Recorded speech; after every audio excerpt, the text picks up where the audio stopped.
Hey guys, what's going on? It's Filmington. In this video, I'm going to talk about my experiences selling on Whatnot and Loupe. So, my plan for using these platforms was to gauge whether or not there was demand in the marketplace for premium, older wax, especially baseball stuff. Stuff that doesn't fit into the RC Explosion box because I just don't have even numbers. Maybe it's just a little bit too expensive from a per pack cost perspective, or maybe some stuff from other sports as well. So what I did was I created the Taste of Wax name and brand.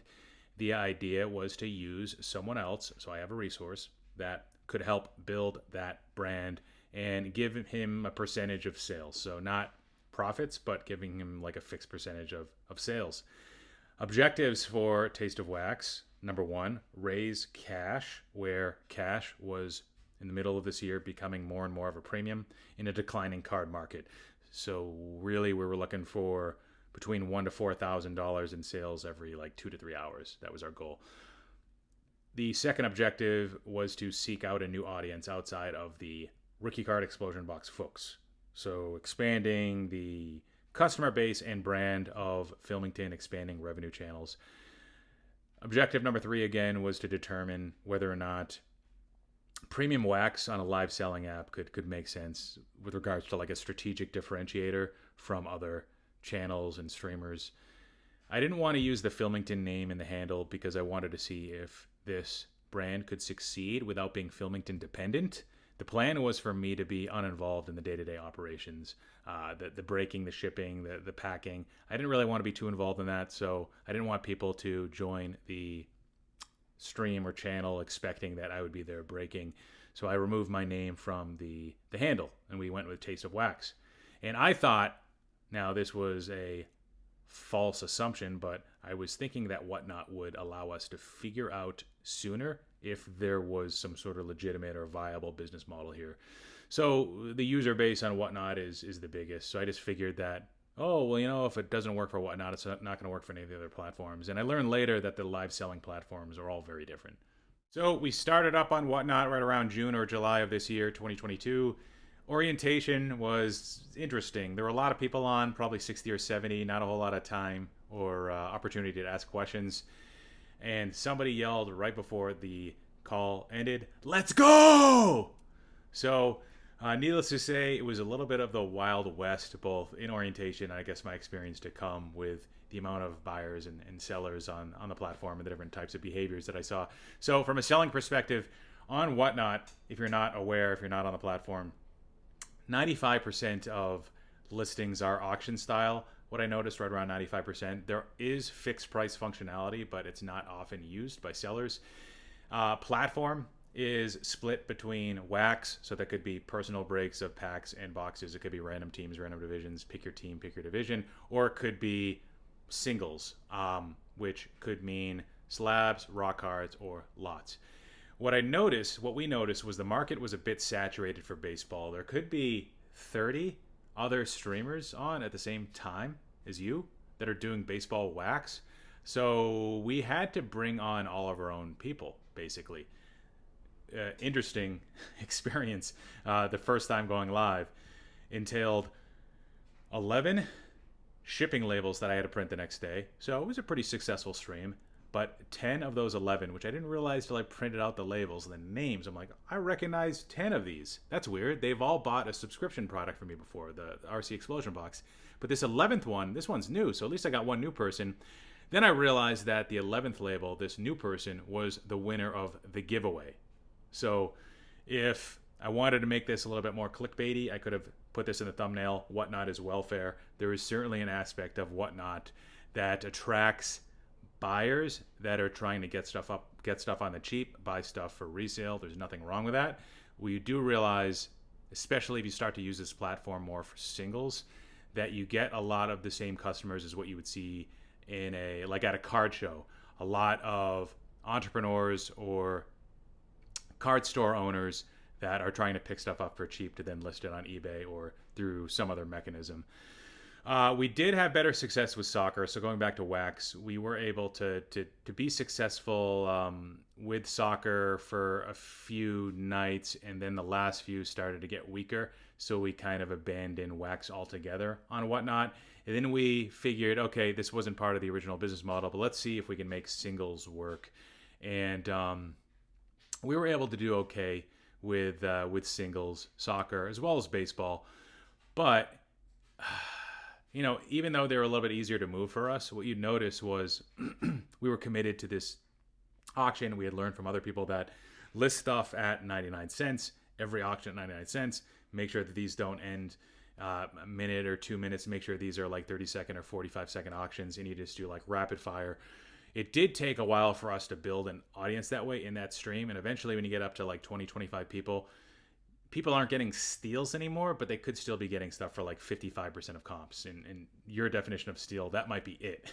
So 55% of eBay, a lot of stuff was moving for that. Even when we did have 20 people in there. When we had 30 to 35 plus, it got a little bit better. But and there were some items from like more recent sets, like 2022 Bowman Sapphire, at the time was fairly hot, where the cards would sell for 100% of eBay comps, and maybe even more in some cases. Maybe it averages out to 100% for some of the newer sets if you have enough people in the room. But why would you, for some of the other stuff, why would you accept 55% of eBay when you just sell it on eBay and you get 100% of eBay and just pay that 12-13% fee that people always seem to complain about? So we resorted to eBay for some of the singles that we still had to sell. When we were going to do like a second auction event on Whatnot, we decided not to. And what I have learned again is that Whatnot is a great avenue for people that are looking to buy singles to resell. You can get pretty good deals if you find the newer folks like me that don't have established followings on that platform. Even if we do have established followings and a decent amount of followers on like IG or YouTube, doesn't always translate to immediate success on Whatnot. And again, you're having to bring over all of those people, which was helped by a lot of our cross promotional efforts. But I mean, it can only help so much. So Whatnot algorithm, from what I could determine, maybe it gives you a benefit if you go live more often. I could definitely see that. But I picked up on that you get more people to enter your stream if you're doing auctions and there's a lot of bidding activity. So again, that incentive to start stuff at low minimum prices, ideally 99 cents. For singles especially, maybe you don't want to do that with wax. I noticed that prompted more people to enter. I also noticed that giveaways allowed more people to enter. So again, going back to like Whatnot is welfare. There's a lot of people that aren't even buyers. They're just lingerers. They just loiter in Whatnot streams and bouncing from stream to stream to whoever's doing the giveaway. And you could, make it mandatory that somebody has to follow you, but they can unfollow you afterwards. They have to be present in your stream. They might leave afterwards. And you're getting a lot of those people that are just kind of there for freebies on Whatnot. And it seems like more people enter your stream. I don't know if that's the lingerers. I don't know if that's like a algorithm bump when you do more giveaways, and Whatnot just likes when you're just, subsidizing people's cost of being in the hobby, basically. What I noticed did not help people enter the stream was number of transactions and number of dollar revenues, really. So I'd have somebody that would buy a hobby box for like $1,800 and nobody would enter the stream because of it, where maybe some other platforms could handle that a little bit differently. So Whatnot's metrics on your profile, it's going to give you a 1 to 5 score as a seller. But it's kind of like being an Uber driver. If you guys use Uber a lot, most drivers have at least like a 4.8. Same thing with streamers on Whatnot. If you don't have a 4.8, well, you suck. And if you don't have a 4.6, that probably doesn't happen because you've probably already been kicked off the platform. From a technology perspective, the app is somewhat intuitive, but more so from a buying perspective. As a seller, it can be difficult to navigate. You've got the app version, you've got the browser version. Most of the functionality is there. You kind of have to just find out where it is. It is kind of difficult to manage inventories, but because it's not much of a fixed price platform, you don't really need to carry over an inventory from one stream to the next because you're usually doing auctions. Then it's probably not as big of a deal. Fee structure for sellers, most people are paying 11.5%. If you're bigger, I don't know this for a fact. Well, I've kind of heard some things. You're probably paying closer to 3 to 5% if you're one of the bigger channels. if you're being promoted by them, if you're some sort of affiliate, you got some sort of relationship there, or if you've been maybe grandfathered in with a lower rate. So you've got to think about like the profitability of Whatnot. And we're not going to make this about like the business models and about the companies and their financials. But if say like close to 80% of Whatnot's sales are coming from channels that are paying close to nothing in fees, it kind of speaks to the profitability of Whatnot right now. And maybe it's a play to gain market share. Who knows? All right, let's move to Loupe. So Loupe is a much smaller platform than Whatnot. They have under 100 streaming channels, probably closer to 50 that are active. The onboarding was personalized, and they treat you like a partner, and they call you a partner. And their design department, they created a custom branded banner for the app with like that Taste of Wax name. They sent me some swag in the mail. Actually, here's some examples of some stuff that, in addition to t-shirts, stuff that you can include in packages that's branded with your name. So they definitely have a commitment towards you, or they at least showed that to me when I started, which was around September. Loupe management said early on in the onboarding calls that the quality of the average buyer on Loupe was superior to Whatnot, and I actually found that to be true. And on these onboarding calls, I was very upfront about my plan about going live maybe 1 to 2 times per week. We went exclusive on Loupe shortly after we started, so we abandoned Whatnot. Now, unfortunately, availability of my resource did prevent us from going live multiple times per week. Usually it was just once, and sometimes it was just me. The first stream we did was on September 18th of this year. From a selling perspective, it feels better for baseball wax, and I was able to get access to new folks. So where you had a much bigger customer base on Whatnot, you had a saturated market for baseball wax, and I wasn't able to really attract any new people to join. But on Loupe, that was very different, where I was able to actually get new folks to come in. The experience I felt was also very different in that you're kind of curating a themed experience on Whatnot for your sellers. You're kind of controlling what people are opening because it's mostly oriented around breaks. Where on Loupe, it's really a online card shop where you're giving access to all sorts of products that it's really their choice to purchase. So you're reacting to them versus the customers kind of reacting to you on Whatnot. So one of the nice things about Loupe is you get paid out earlier than Whatnot. You get paid out, I think, like 24 to 48 hours after the stream, or the Whatnot, you get paid out like 48 to 72 hours after your items are not just shipped, but received by the buyers. If you are to hit like a certain number of sales, I think they do pay out immediately, but most people do not get that treatment. So with Whatnot, it's almost frowned down upon if you ship your stuff out late. With Loupe, they don't really seem to give you any special treatment if you are to ship stuff out next day, which is what we would do, I think, in almost all cases. Baseball is performing well, so let's keep this inventory to mostly baseball. I feel like I can specialize that and not get hurt, because I've got at least one product from each of the last 15 years for baseball. So 2008 to 2022, and I think 18 of the last 22 years going back to like 2001. I had a lot of representation. I had a lot of products that other people didn't have.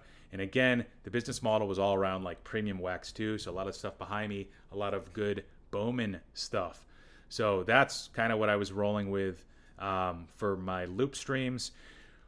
So functionality of the app, they don't have OBS, which is something that Whatnot has. And you might not know what that is, but it's hard for me to kind of wrap my head around it. But it gives you a lot more features and functionality around what you can do for a stream. And also there are some improvements around audio that you can factor in as well. So maybe OBS comes eventually. That's something that's certainly very important for streamers. Inventory functionality was weak. So where it was very rudimentary with Whatnot, but it didn't hurt you so much because it wasn't really used as a fixed price platform. With Whatnot, those issues came out a little bit more. So the ability to add a product, modify or edit a product or quantities, the ability to kind of roll over an inventory list from one stream to the next, the ability to have like 2 templates for inventory. There were workarounds for some of these things, but it wasn't very intuitive in all cases. And you've got to understand that they're a small company with a very limited technical team. So they've probably got a roadmap of about 1,000 things, and it's just all about prioritizing those things. But something that I've noticed, especially recently, were a lot of bugs in the application that I didn't notice earlier around like changing prices and them not resaving, which was very much a pain in the ass for me. This might have had to do with some other changes they made to their platform, which I'll get into later. So the algorithm for Loupe, not much of one, they claim. Whoever goes live most recently gets like kind of bumped up to the top, although there are some certain promoted channels that always show up on the top of the customer's search. Fee structure for sellers, it's split between 6% and 8.9%, but shipping isn't included in this. So what I noticed was shipping added like roughly 2.5% for me for the items I sold. So that, if you got an 8.9% fee, it ultimately turns into something very close to Whatnot's 11.5% fee. The difference here is that Loupe pays for shipping and not the buyer, where the buyer pays for shipping on Whatnot, and that item ends up being more expensive to the end customer. I have heard recently that all streamers are now required to pay 8.9%, so no more on that 6% structure. So one of the nice things about Loupe is that you've got partner calls, and I thought it was really cool to have that and have some transparency into management and have an ability to engage with them on a frequent basis, maybe monthly, maybe bi-monthly. I was able to attend 2, if not 3 of those. And based on the questions asked in these calls, you can tell that the quality of the average seller, so we talked about how the quality of the average buyer is better on Loupe than Whatnot, in my opinion. I also think that the quality of the average seller on Loupe is higher than it is on Whatnot. You get this ability for Loupe to maybe better vet who comes in, and their ability to kind of keep a limited number of sellers on the app kind of makes sense that the quality would be a little bit better. On these partner calls, though, great in theory, but you get a lot of disgruntled sellers, and it was eye-opening for me to understand some issues and constraints that I wasn't aware of, and some stuff that I certainly saw. A lot of finger pointing, so somewhat uncomfortable were these partner calls. Now, what I could tell was that user base growth was disappointing in the midst of a market and economic decline this year. So you've got to understand that not all of this is in Loupe's control. Some of it has to do with the amount of marketing money that they have, and that's not within their control. Like, what are those marketing activities? What are those marketing dollars spent on? That, of course, is within their control. And how much did they do to actually help themselves and help the app and help streamers? I don't know. I don't have as much insight into that as maybe some other people do. But, some sellers would get pissed off because the CEO wasn't present in some of these calls. People, they wanted data and analytics to help them understand, what's working. How can I help myself kind of help the app, basically? And that wasn't always something that could be provided. One seller asked, when should I go live? What time slots aren't being filled? Where's there some sort of like unmet demand? Can you lead me to like maybe some morning, some off-peak hours that maybe I can help and go live during? And the response from Loupe management was, well, you go live whenever you want. Turn on the app, and if it's early in the morning, some streamers have done that, and they've found incremental benefits to their business by doing so. And then Hit Seekers, I believed, who's one of the streamers that's probably been on the app for longer than just about anyone there, said, what are you talking about? There's hardly any buying activity at that time. It's completely dead in the morning. Don't say that. So a lot of back and forth, a lot of finger pointing on these calls. One of the things that I took exception to was Loupe management. It was the CEO, to be frank, said during the last partner call that don't use pricing in competitive pricing. Basically, don't undercut your competition as a means to be competitive on the app, because what we find is that most people spend money with the people that they like to spend time with and spend money with. So, use your reputation as a means to attract people to come in, and use other kind of methods to attract people to spend money, because there's going to be certain people that come onto the app that spend $100,000 in a year, and the pricing of the product won't be a factor. And this is where I get really frustrated. 22 Topps Chrome Baseball. That product came out in September, and it came out the week before my first stream.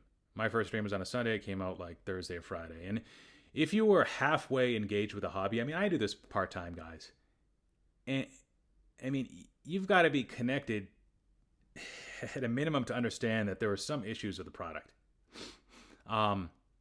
claims of short prints not being included, of J-Rod and other meaningful rookies, and that product was flawed. And guys, I don't do this any part of the hobby to take a bath and to take a massive loss on something. But if I pre-order a certain product and it costs me $700, and I know that there's probably $50 worth of hits in it, and I know that comps are plummeting on eBay, I'm going to try to be competitive with eBay, and I'm going to be transparent about what the issues are with that product. So unfortunately on Loupe, they don't allow a subtitle in product descriptions like Whatnot has, because I would have used that to put does not include short prints of these players. So I made an effort to say probably 5 or 6 times at least, maybe more, during that first stream that this product doesn't contain these players. And I priced the products very competitively with eBay, leaving me no margin at all, leaving me with a, I don't know, $350 loss for each of those products that I pre-ordered. Again, like I don't do this to lose money, but if I'm into something and either I make a mistake or it was just a bad deal, I'm not going to let my customers absorb all of that. So with a very flawed product, what I noticed that night after me, there were streamers that were charging 30 to 32% more for these jumbo boxes. So that kind of really pissed me off. So, and then I had a chance to talk to somebody from Loupe afterwards, because they asked me about feedback for my first stream, and I mentioned like 22 Topps Chrome. I noticed I was 30% under competition, and they said customers liked your pricing of Topps Chrome. It's like, am I the only one that is awake right now? Or does nobody else people just disregard care for customers?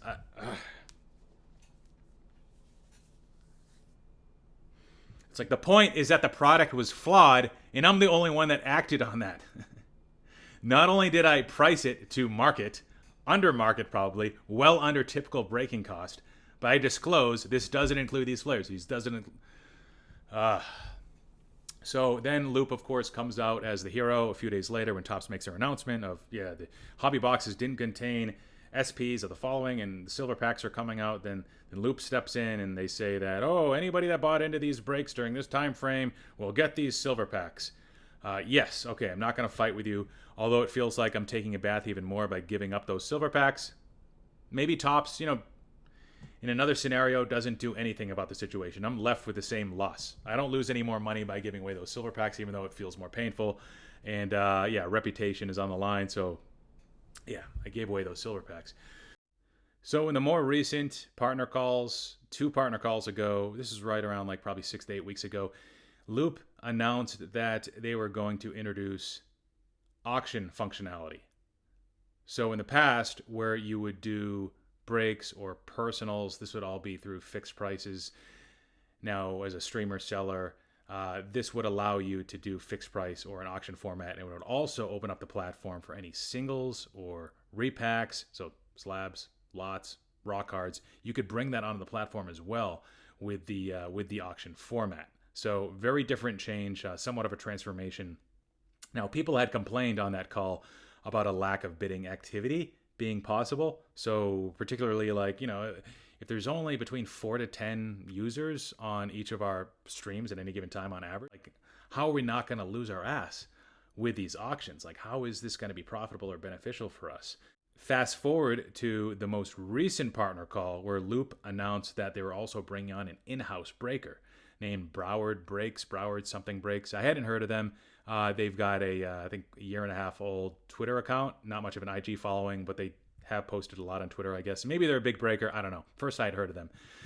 So, and in addition to talking about, the in-house breaker that was coming on board and talking about the auction format a bit, the CEO mentioned on the last partner call that, maybe, he almost said this in passing, maybe a way for us to make this platform more beneficial to you guys would be to eliminate all of the streamers that aren't meeting at least 60 hours a month of streaming time. And I was like, when I'd heard that, I was like, that's either an arbitrary number or I'm well below, the average of time streamed and probably transactions.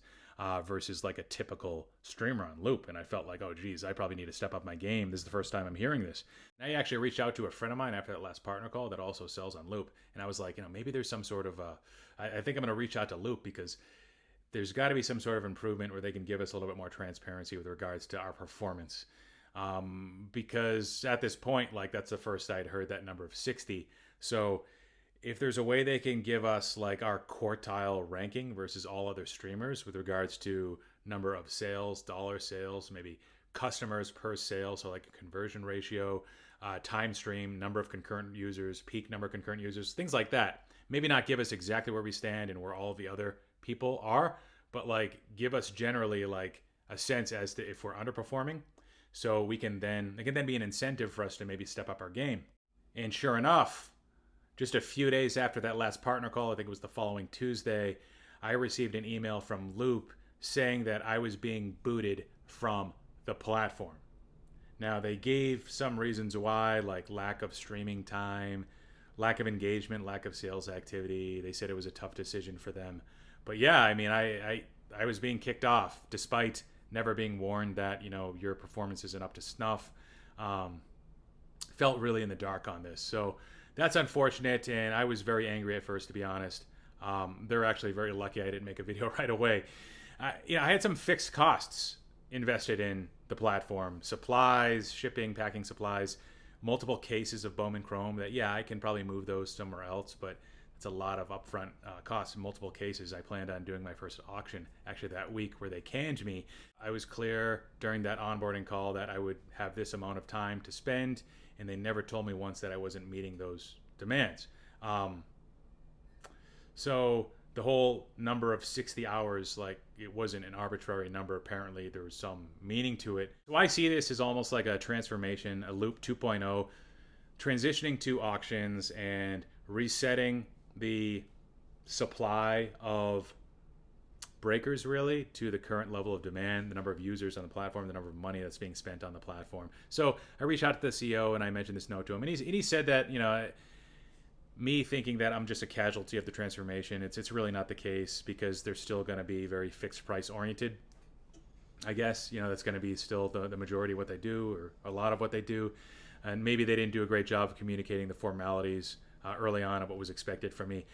But after talking to some friends on Loupe that didn't get booted from the platform, that are well below that number of 60 hours per month, it just seems kind of conflicting to me. At the end of the day, I'm not an ideal partner for them. I shouldn't be surprised that they decided to move on from me. I didn't use Filmington, the name and the handle, for Loupe, although it was on the banner and it was in my selling profile details. I also expressed concerns early on in the onboarding about cannibalizing my existing brand. I didn't want to go after those same people that buy into the RC Explosion box, and I didn't cross-promote Loupe as much as some others did. So, personally, I just felt a little weird about using an affiliate link. I don't use those on my YouTube channel. I don't have sponsors. I don't even monetize most of my videos. I didn't like the fact that in order to send people a link to Loupe, I'd have to use an affiliate link. With Whatnot, you could use just like a general URL that would just bring you to the store. Acquisition cost of downloading an app is high. I didn't want to do Loupe's dirty work for them, basically. So what do you guys think? I mean, at the end of the day, was I really that much of a threat to other sellers if I was only going live for like 2 hours a week? Am I really diverting that much attention to the people that are investing more into the platform? Maybe. I guess maybe if you add up me and a bunch of other people that were sort of doing the same, that were sort of in and out and doing our thing and not really committing that much time and energy to building the platform. So what do you guys think? Do you think that there were maybe 50 more suitable breakers / partners for Loupe to work with? And think about this not from the standpoint of benefiting the pockets of Loupe, but also benefiting the customers as well of Loupe. So you might be surprised by me saying this, but I'd say I preferred Loupe 1.0. The whole fixed price aspect of Loupe, I like that for baseball, for the major sports, for basketball, football as well. So the whole fixed price, personals, breaks, the auction side of things, I don't really know too much about, and I don't know how much that's going to help or hurt their platform yet. But what I would say is that if you're looking to make a full-time commitment to selling nearly exclusively on an app like a Loupe or whatnot, I'd say that Loupe might work for you. Just know that you're going to need to cross-promote that app. Know that it makes the most sense to do Loupe if your current distribution channels don't suffice for moving stuff. Also, you're going to have to factor in maybe a long-term risk with the future of the platform of Loupe. Are they going to be around 2, 4, 5, 6 years from now, 1 year from now, 1 month from now? Who knows? Risk maybe of being kicked off the platform abruptly for rules that didn't exist or rules that weren't communicated to you. And I'd also recommend that you look into Drip and Card Shop Live, which I don't actually know too much about at this point. My buddy Mike Giuseppe runs Card Shop Live. Those could be alternatives to Loupe that could make more sense for you. Lessons learned for me. Number 1, breaking isn't as glorified as it seems. Breaking is hard work. If you're doing this by yourself, you're going to need to spend roughly the same amount of time as you are like in the moment breaking real time as you spend after the fact on sorting and shipping and going to the post office.